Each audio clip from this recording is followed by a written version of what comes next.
കിരണിന്റെയും കല്യാണിയുടെയും ഇന്നത്തെ നല്ലൊരു കഥ കേട്ടാലോ? അങ്ങനെ നമ്മൾ കാണുന്ന ഒടുവില് സരയും ശാരിയും കൂടെ രാഹുലിന്റെ കർമ്മങ്ങളൊക്കെ ചെയ്തിട്ട് വീട്ടിലേക്ക് വരുവാണ്. ആ സമയം രൂപ ചോദിച്ചു എന്തായി കാര്യങ്ങളെന്ന് ചോദിച്ചു. അപ്പോഴേക്കും ശാരി പറഞ്ഞു കർമ്മങ്ങളൊക്കെ കഴിഞ്ഞെന്ന് പറഞ്ഞു. അപ്പോഴേക്കും സരയു പറഞ്ഞു ആന്റി പറഞ്ഞുകൊണ്ട് കർമ്മങ്ങളൊക്കെ പോയി ചെയ്തെന്ന് പറഞ്ഞു. എനിക്കങ്ങനെ ചെയ്യാൻ വലിയ താല്പര്യമൊന്നും ഉണ്ടായിരുന്നില്ല. പിന്നെ ഇനിയിപ്പം അങ്കിള് പറഞ്ഞ പോലെ കർമ്മങ്ങൾ ചെയ്യാതിരുന്നിട്ട് ആത്മാവിന് ശാന്തി കിട്ടാതിരിക്കണ്ട, അലിഞ്ഞ് തിരിഞ്ഞ് നടക്കണ്ട. അതുകൊണ്ട് മാത്രം ഞാൻ അന്ത്യകർമ്മങ്ങളൊക്കെ ചെയ്തേ. പക്ഷെ അങ്ങനെ ചെയ്യണ സമയത്തും എന്റെ കണ്ണീന്ന് ഒരു തുള്ളി കണ്ണീര് പോലും പോയില്ല. കാരണം അയാൾ ദുഷ്ടനാണ്. ദുഷ്ടനായ എന്റെ അച്ഛനായിരുന്നു. അതുകൊണ്ട് എനിക്ക് ഒരു സങ്കടവും വന്നില്ല. ദുഷ്ടന്മാർക്കൊക്കെ ഇങ്ങനെയൊക്കെയുള്ള വിധിയാ കിട്ടേണ്ടതെന്ന് പറഞ്ഞു. അത് കേട്ടപ്പോ രൂപ പറഞ്ഞു അത് ശരിയാ.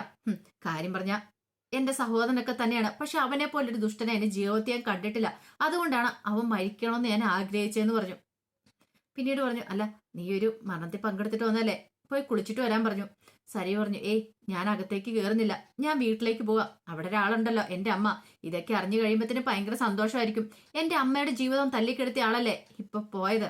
അപ്പൊ ആ സന്തോഷ വാർത്ത എനിക്കൊന്ന് അറിയിക്കണം. ഞാൻ അവിടേക്ക് പോകുമെന്ന് പറഞ്ഞു. അതും പറഞ്ഞിട്ട് സരിയു ഇറങ്ങി. അപ്പോഴേക്കും സേനം പറഞ്ഞു കണ്ടില്ലേ അവൾക്കും ഒരു സങ്കടവും ഇല്ലാന്ന് പറഞ്ഞു. അപ്പോഴേക്കും ശാരി പറഞ്ഞു ശരിയാ, അവൾക്കും ഇല്ല സങ്കടം, എനിക്കും ഇല്ല. അല്ലെങ്കിലും അയാൾ ജീവിച്ചിരിക്കുന്നോണ്ട് ആർക്കെന്ത് പ്രയോജനമുള്ളേ, കുറെ ദുഷ്ടതകൾ മാത്രം ചെയ്തു കൂട്ടും.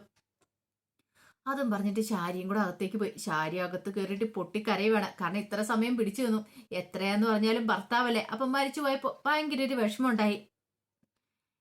ഈ സമയത്ത് രൂപ ചന്ദ്രസേനോട് പറഞ്ഞു സരയുവിന് ശാരിക്ക് സങ്കടമൊന്നുമില്ല. കാരണം അവൻ അത്രയ്ക്ക് ദുഷ്ടനായിരുന്നു. എല്ലാരും അവൻ മരിക്കാൻ ആഗ്രഹിച്ചിരുന്നു. സ്വന്തം മകളും ഭാര്യയും പോലും ആഗ്രഹിച്ചിരുന്നു. കാരണം അവൻ ഇതുവരെയായിട്ട് എന്തെങ്കിലും നല്ല പ്രവൃത്തികൾ ചെയ്തിട്ടുണ്ടോ ഇല്ലല്ലോ എന്നൊക്കെ പറഞ്ഞു. ഇതേ സമയത്ത് സരയു വീട്ടിലേക്ക് വരുവാണ്. അപ്പൊ താര അവിടെ കാത്തിരിക്കുന്നുണ്ടായിരുന്നു. പിന്നീട് വന്നിട്ട് സരയു ചോദിച്ചു അല്ല കാര്യങ്ങളൊക്കെ അറിഞ്ഞു കാണുമല്ലോ അല്ലേ എന്ന് ചോദിച്ചു. അറിഞ്ഞെന്ന് പറഞ്ഞു. ആരാ പറഞ്ഞെന്ന് ചോദിച്ചു. അത് രൂപയാന്ന് പറയണം. അപ്പത്തിനും ആന്റി കാര്യങ്ങളൊക്കെ വിളിച്ച് പറഞ്ഞില്ലേ, മെസ്സേജ് അയച്ച് കാണുമായിരിക്കും. ഞാൻ ഊഹിച്ചാരെന്ന് പറഞ്ഞു.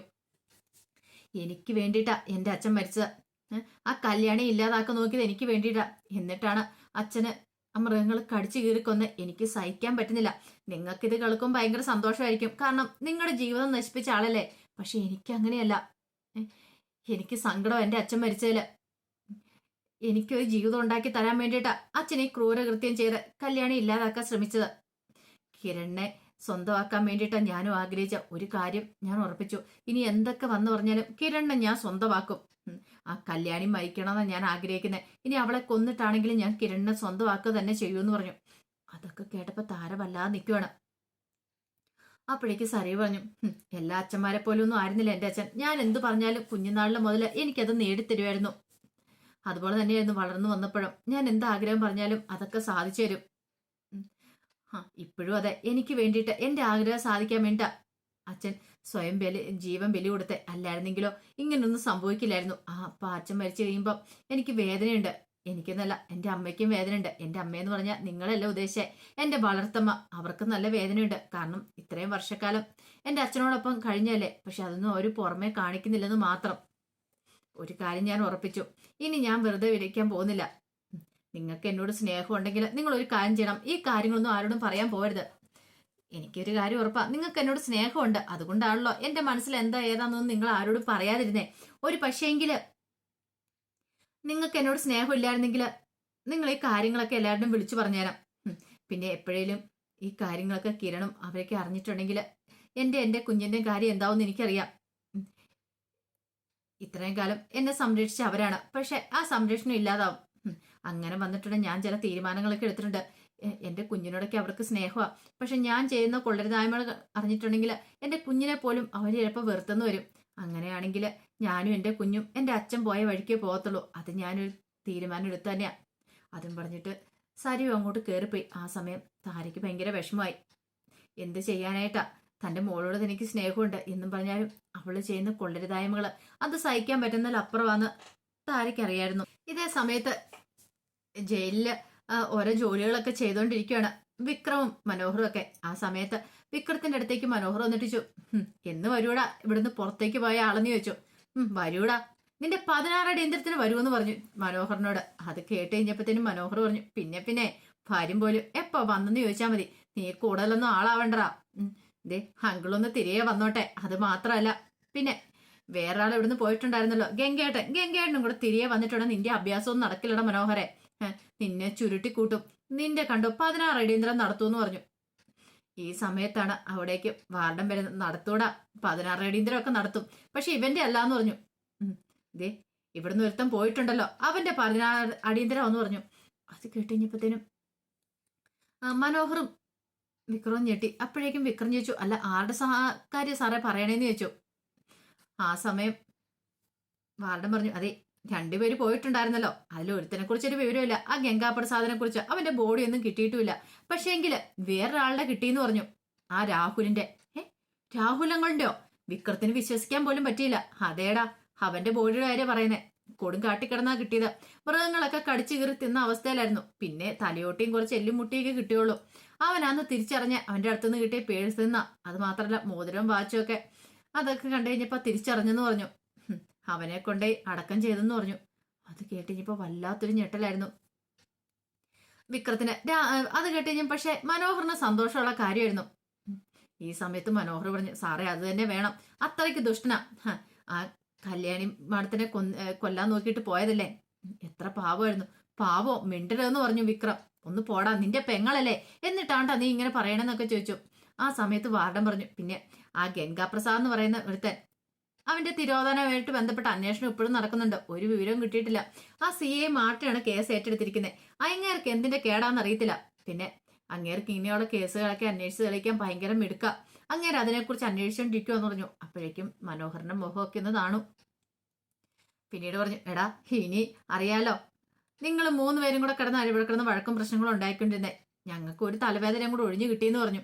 ഇനി ഇവിടെ കിടന്ന് ഇതിന്റെ പേര് പ്രശ്നം ഉണ്ടാക്കണ്ടെന്ന് പറഞ്ഞുകൊണ്ട് വാർഡൻ അങ്ങോട്ടേക്ക് പോയി. അപ്പോഴേക്കും മനോഹർ ചിരിക്കൂടാ. ആ ചിരി കണ്ടപ്പോ വിക്രത്തിന് സഹിച്ചില്ല. നീ എന്താണ് ചിരിക്കണേ?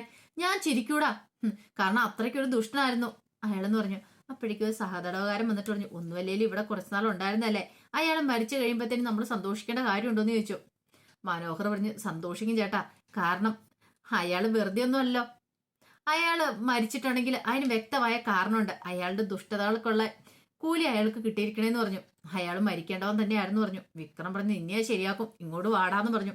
അങ്ങനെ 2 പേരും കൂടെ വീണ്ടും വഴക്കുണ്ടാക്കാൻ തുടങ്ങിയപ്പോ അയാൾ പറഞ്ഞു, സഹതടവുകാരൻ പറഞ്ഞു, നിങ്ങൾ എന്തിനാ പരസ്പരം കടിച്ചു കീറുന്നേ? ഇനി ഇവിടെ കിടന്നൊരു പ്രശ്നം ഉണ്ടാക്കാതെ മാറിപ്പോവാൻ നോക്ക് എന്നൊക്കെ പറഞ്ഞു. മനോഹറിന്റെ ഉള്ളില് ഒരു ചെറിയ പുഞ്ചിരിയൊക്കെ ഉണ്ടായി.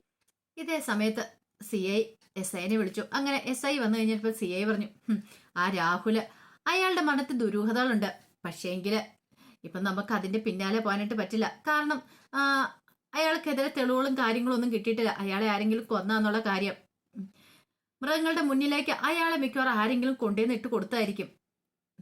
ഇത് കേട്ടുകഴിഞ്ഞപ്പോ SI പറഞ്ഞു, അത് ശരിയാ സാറേ, അതിനുള്ള ചാൻസ് ഉണ്ട്. കാരണം ആ വേലുവിന്റെ ഊരിന്റെ അവിടെയുള്ള ആ കാട്ടി വെച്ചാണല്ലോ ഇത് സംഭവിച്ചിരിക്കുന്നത്. പക്ഷേങ്കില് അയാൾ മരിച്ച ആരെങ്കിലും ആക്രമിച്ചിട്ടാന്നൊന്നും പറഞ്ഞിട്ടില്ല. കാരണം പോസ്റ്റ്മോർട്ടം റിപ്പോർട്ടിൽ അങ്ങനെയൊന്നും പറഞ്ഞിട്ടൊന്നുമില്ല. അതുകൊണ്ട് അതിലെ തെളിവുകളും കാര്യങ്ങളൊന്നുമില്ല. ആകപ്പാടെ കിട്ടിയ തലയോട്ടിയും കുറച്ച് എല്ലിമുട്ടിയൊക്കെ അല്ലേന്ന് ചോദിച്ചു. ഇത് കേട്ടപ്പം SI പറഞ്ഞു, അത് ശരിയാ സാറേ, അവൻ അത്രയ്ക്ക് ദുഷ്ടനായിരുന്നു. അതുകൊണ്ട് മിക്കവാറും ആരെങ്കിലും വൈരേഖം മൂലം മൃഗങ്ങളുടെ മുന്നിലേക്ക് ഇട്ടുകൊടുത്താവാനായിട്ട് വഴിയുണ്ടെന്ന് പറഞ്ഞു. അത് പോട്ടെ, എന്താണെങ്കിലും ഇപ്പൊ ആദ്യം ആ ഗംഗാപ്രസാദിന്റെ തിരോധാനത്തെ കുറിച്ച് അന്വേഷിക്കണം. അതിന്റെ കുറച്ച് കാര്യങ്ങൾ ചെയ്യേണ്ടതായിട്ടുണ്ടെന്ന് പറഞ്ഞു. അത് കേട്ട് കഴിഞ്ഞപ്പോ SI പറഞ്ഞു, അവനൊരു മഹാ ക്രിമിനലായിരുന്നു സാറേ. സാറിന് അറിയാലോ അവൻ എന്തൊക്കെ ക്രൂരതകൾ ചെയ്തു കൂട്ടിയിട്ടുണ്ടെന്ന് അറിയാടോ. പക്ഷേ എങ്കിൽ അങ്ങനെ ക്രിമിനലാന്ന് പറഞ്ഞാൽ നമുക്കൊരു പരാതി കിട്ടി നമുക്ക് അന്വേഷിക്കാതിരിക്കാൻ പറ്റില്ലല്ലോ സാറേ. സ്റ്റെഫി 2-3 വട്ടം വന്നിട്ടുണ്ടായിരുന്നു എന്തായ കാര്യങ്ങൾ എന്നൊക്കെ ചോദിച്ചിട്ട്. ഞാൻ പറഞ്ഞു, സാറ് അന്വേഷിക്കുമെന്ന് പറഞ്ഞു. അങ്ങനെ പറഞ്ഞാൽ മതി. എന്താണെങ്കിലും ആ ഗംഗാപ്രസാദിന്റെ മരണവുമായിട്ട് ബന്ധപ്പെട്ട് 1-2 പേരെ ചോദ്യം ചെയ്യാനുണ്ട്, അങ്ങോട്ടേക്ക് പോകാന്ന് പറഞ്ഞു. അങ്ങനെ ഒടുവില് CI SIയും കൂട്ടി പോവാണ്. അങ്ങനെ പോകുന്ന സമയത്താണ് വഴിക്ക് വെച്ച് രതീഷും വേലും കൂടെ വരുന്നുണ്ട് ബൈക്കിന്. പെട്ടെന്ന് തന്നെ പോലീസുകാർ വണ്ടി നിർത്തിച്ചു. അവരിറങ്ങി, എന്താ സാറേ കാര്യം ചോദിച്ചു. നീ എന്താടാ ഇവിടെ? അപ്പോഴേക്കും വേലു പറഞ്ഞു, സാറേ എന്റെ കല്യാണോ അത് വിളിക്കാൻ വന്നാന്ന് പറഞ്ഞു. അപ്പം മലദേവങ്ങളുടെ മുന്നിൽ നിന്ന് താലികെട്ടും മറ്റും നടത്തണമല്ലോ, അത് നടത്തിയിട്ടില്ലല്ലോ. ഈ സമയത്ത് രതീഷിനോട് ചോദിച്ചു, അല്ല എങ്ങനെയുണ്ടാ കല്യാണിക്ക് എങ്ങനെയുണ്ടെന്ന് ചോദിച്ചു. ഇച്ചിരി കിട്ടിക്കല സാറേ. അല്ല കുത്തു കൊണ്ടവനെ നിങ്ങൾ പിന്നെ കണ്ടായിരുന്നെന്ന് ചോദിച്ചു. അല്ല കുത്തിയവനെ പിന്നെ കണ്ടായിരുന്നെന്ന് ചോദിച്ചു. ഇല്ല സാറേ കണ്ടിട്ടില്ല എന്നൊക്കെ പറഞ്ഞു. ശരി ശരി, എങ്കിലൊരു കാര്യം ചെയ്യാം, നിങ്ങൾ വന്ന് വണ്ടിയിലേക്ക് കയറാൻ പറഞ്ഞു. അയ്യോ സാറേ, അതെന്തിനാ വണ്ടിയിലേക്ക് കയറുന്നതെന്ന് വേലു ചോദിച്ചു. എടാ, കുറച്ച് കാര്യങ്ങളൊക്കെ ചോദിച്ച് മനസ്സിലാക്കാനുണ്ട്. ദേ, ബൈക്ക് ഇവര് ഈ സാർമാരെടുത്തോണ്ട് വന്നോളൂ എന്ന് പറഞ്ഞു. അപ്പോഴേക്ക് വേലു പറഞ്ഞു, അതിന് ഞങ്ങൾ തെറ്റൊന്നും ചെയ്തിട്ടില്ലോ. എടാ, ഇന്നാളെ നിന്നെ വിളിപ്പിച്ചപ്പോ ഞാനൊരു കാര്യം പറഞ്ഞായിരുന്നു, എന്തെങ്കിലും സംശയം ഉണ്ടെങ്കിൽ വീണ്ടും വിളിപ്പിക്കുന്ന കുറെ ചോദ്യങ്ങളൊക്കെ ചോദിക്കാനുണ്ട്. രതീഷ് പറഞ്ഞു, അല്ല സാറേ, അത് പിന്നെ ഞങ്ങൾ തെറ്റ് ചെയ്തിട്ടില്ലോ. തെറ്റ് ചെയ്തിട്ടില്ലെങ്കിലും സാക്ഷികളാണെന്ന് പറയാൻ പറ്റില്ല, കേരടാന്ന് പറഞ്ഞു. അങ്ങനെ അവരെ കൊണ്ട് പോലീസ് സ്റ്റേഷനിലേക്ക് ചെന്നു. പോലീസ് സ്റ്റേഷനിൽ ചെന്നിട്ട് CI ചോദ്യം ചെയ്യാണ്. പക്ഷെ ഒന്നും അറിയത്തില്ല എന്നൊക്കെയാണ് രതീഷും വേലും പറയണേ. ആ സമയത്ത് CI ഒരു CCTV ദൃശ്യം കാണിക്കുകയാണ് ലാപ്ടോപ്പിനകത്ത്. ഇങ്ങ് നോക്ക്. ആ കല്യാണം നടക്കുന്ന സമയത്ത് കിരൺ അവിടുന്ന് കാർ എടുത്ത് നേരെ പിന്നാമ്പുറത്തേക്ക് പോയിട്ടുണ്ട്. കുറച്ച് കഴിഞ്ഞപ്പോഴത്തേനും ആ കാറും കൊണ്ട് രതീഷും വേലും കൂടെ പുറത്തേക്ക് പോകുന്നുണ്ട്. എന്താടാ, കാറും കൊണ്ട് നിങ്ങൾ എന്തിനാ പുറത്തേക്ക് പോയെന്ന് ചോദിച്ചു. പെട്ടെന്ന് രതീഷ് പറഞ്ഞു, അത് പിന്നെ സാറേ, കുറച്ച് സാധനങ്ങൾ കൊടുക്കാനും വാങ്ങാനും ഒക്കെ ഉണ്ടായിരുന്നു, അതിന് വേണ്ടിയിട്ടായിരുന്നു പറഞ്ഞു. അപ്പോഴേക്ക് CI ചോദിച്ചു, അതോ ഇനിയിപ്പോ അതിനകത്ത് ഗംഗാപ്രസാദിന്റെ ബോഡി ആയിരുന്നോ എന്ന് ചോദിച്ചു. ഒരു നിമിഷം വേലും രതീഷും ഒന്ന് ഞെട്ടി. അപ്പോഴേക്കും രതീഷ് പറഞ്ഞു, ഒരിക്കലും ഇല്ല സാറേ എന്ന് പറഞ്ഞു. വേലുവിനോട് ചോദിച്ചു, സത്യമാണോടാ? അയ്യോ, രതീഷേടൻ പറഞ്ഞല്ല, സത്യമാണ് സാറേ, അതിനകത്ത് ആരുടെയും ബോഡിയൊന്നും ഇല്ലായിരുന്നു പറഞ്ഞു. അപ്പോഴേക്ക് SIയോട് പറഞ്ഞു, ഇവന്മാരെ പിടിച്ച് ലോക്കപ്പിൽ ഇടാൻ പറയണം. അങ്ങനെ അവന്മാരെ പിടിച്ച് ലോക്കപ്പിലിട്ടു. കുറച്ച് സമയം കഴിഞ്ഞിട്ട് CI നേരെ വരുന്നേ കല്യാണിന്റെ വീട്ടിലേക്കാണ്. ഈ സമയത്ത് വേലക്കാരി ജാനകി ഉണ്ടായിരുന്നേ. ജാനകി വന്ന് കഥ പറഞ്ഞു. അല്ല, എന്താ സാറേ കാര്യം? അല്ല, നിങ്ങളാരാ? ഞാനിവിടുത്തെ ജോലിക്കാരിയാ. ജോലിക്കാരിയോ? എത്ര നാളാ ഇവിടെ വന്നിട്ട്? അത് കല്യാണിമോളും കിരൺ സാറും ഇവിടെ വന്നതിന് ശേഷം കുറെ കാലമായെന്ന് പറഞ്ഞു. ഓ, അപ്പൊ കുറെ കാലമായിട്ടുണ്ട്. അല്ല, കഴിഞ്ഞ തവണ വന്നപ്പോ നിങ്ങളെ കണ്ടില്ലായിരുന്നല്ലോ. അത് പിന്നെ ഞാനിവിടെ ഇല്ലായിരുന്നു സാറേ, ഞാൻ വീട്ടിൽ പോയിക്കുമായിരുന്നു. അങ്ങനെ പിന്നീട് പറഞ്ഞു, അതെ, ചില കാര്യങ്ങളൊക്കെ അന്വേഷിക്കാൻ വന്നേ. ഗംഗാപ്രസാദിനെ കുറിച്ച് അറിയാലോ, അവനെ കാണുന്നില്ല, അപ്പൊ അതിനെക്കുറിച്ച് കുറച്ച് കാര്യങ്ങളൊക്കെ ചോദിച്ചറിയാൻ വന്ന. അത് പിന്നെ സാറേ, കിരൺ സാറും കല്യാണിമോളും ഇവിടെ ഇല്ല. കല്യാണിമോൾക്ക് കുത്തേറ്റിട്ട് കല്യാണിമോള് ഹോസ്പിറ്റലാന്ന് പറഞ്ഞു. അവര് പാവാ സാറേ എന്ന് പറഞ്ഞു. പിന്നെ നിങ്ങളാണോ ഭയങ്കരിന്ന് ചോദിച്ചു. അല്ല സാറേ, ഞാനും പാവാന്ന് പറഞ്ഞു. ശരി ശരി, എന്താണെങ്കിലും ഇവിടേക്ക് ഒന്ന് പരിശോധിക്കട്ടെ എന്ന് പറഞ്ഞിട്ട് CI പുറത്തേക്ക് ഇറങ്ങി പറമ്പിൽ കൂടെ ഇങ്ങനെ പോയി നോക്കുവാണ്. ആ സമയത്ത് വല്ലാത്തൊരു ടെൻഷനോട് കൂടിയിട്ട് ജാനകി എന്ത് ചെയ്തു, അവിടെ ജനലിന്റെ അടുത്ത് പോയിട്ട് പുറത്തേക്ക് ഇങ്ങനെ നോക്കി നിൽക്കുക, അവരെന്താ കാണിക്കണമെന്നൊക്കെ അറിയാൻ വേണ്ടിയിട്ട്. അപ്പോഴേക്ക് CI ഇങ്ങനെ നോക്കി കഴിഞ്ഞപ്പോൾ ഒരു തെങ്ങ് വെച്ചിരിക്കുന്നു. അത് ഈ അടുത്ത കാലത്ത് വെച്ചാന്ന് മനസ്സിലായി. പെട്ടെന്ന് തന്നെ വേലക്കാരനെ അങ്ങോട്ട് വിളിച്ചു. ജാനകി അവിടെ നോക്കുന്നുണ്ടായിരുന്നു. നിങ്ങളവിടെ പാത്ത് നിന്ന് നോക്കണ്ട, ഇങ്ങോട്ടേക്ക് വരാൻ പറഞ്ഞു. അങ്ങനെ വന്നു കഴിഞ്ഞിട്ട് ചോദിച്ചു, അല്ല, ഈ തെങ്ങ് എന്നാ ഇവിടെ വെച്ചേന്ന് ചോദിച്ചു. അപ്പോഴേക്കും പറഞ്ഞു, അത് പിന്നെ സാറേ, കുറച്ച് നാളായി കാണും. കുറച്ച് നാളായെന്ന് പറഞ്ഞിട്ടുണ്ടെങ്കിൽ കാർത്തിയുടെ കല്യാണത്തിന് ശേഷമാണെന്ന് ചോദിച്ചു. അപ്പോഴേക്കും ജാനകിയുടെ മനസ്സിലേക്ക് കല്യാണി പറഞ്ഞ കാര്യങ്ങൾ ഓർമ്മ വരും. ഇനിയിപ്പോ പോലീസ് ആരെങ്കിലും ചോദിച്ചിട്ടുണ്ടെങ്കിൽ ഈ തെങ്ങ് വെച്ച എന്നാന്ന് വെച്ചാൽ കൃത്യമായിട്ടുള്ള ദിവസങ്ങളും കാര്യങ്ങളും അറിയില്ല, കുറെ നാളായെന്ന് പറഞ്ഞാൽ മാത്രം മതിയെന്ന്. ആ സമയം CI വീണ്ടും ചോദിച്ചു, നിങ്ങളോടല്ലേ ചോദിച്ചേ, നിങ്ങൾ എന്താ ആലോചിക്കണേ? എന്നാ വെച്ചേ, കാർത്തിയുടെ കല്യാണത്തിന് ശേഷമാണോന്ന് ചോദിച്ചു. എന്ത് മറുപടി പറയണമെന്ന് അറിയില്ലാതെ ഒരു നിമിഷം ഇങ്ങനെ ആലോചിച്ചുകൊണ്ട് നിൽക്കുകയാണ് ജാനകി. അപ്പൊ അതിന്റെ വിശേഷങ്ങളൊക്കെ എന്ന് കാണുന്നത്. ഇതിന്റെ ബാക്കി വിശേഷങ്ങളുമായിട്ട് വൈകുന്നേരത്തെ പ്രമോയി വരാട്ടോ. ഒരിക്കൽ കൂടി എല്ലാവർക്കും ശുഭദിനം നേർന്നുകൊണ്ട് നിർത്തുന്നു.